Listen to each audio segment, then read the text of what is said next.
अहिले चाहिँ म यता माथि आएको छु हिमालको नजिकै यता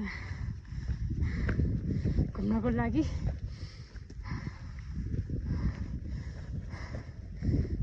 एकदम हावा चलिरहेको छ है।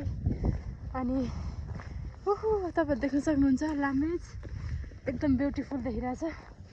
अनि यतातिर पनि हिउँ परेर एकदम राम्रो देखेछ।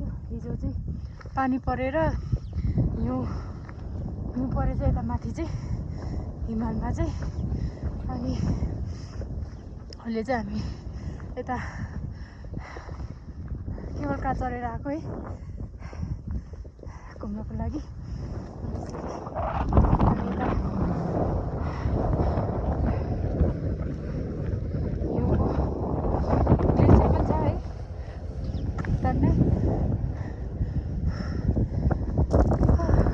पारी तपाईहरु देख्न सक्नुहुन्छ गाउँहरू हिमालहरू पनि छ। ओहो हावा चल्यो, हावा धेरै चलिरहेछ है।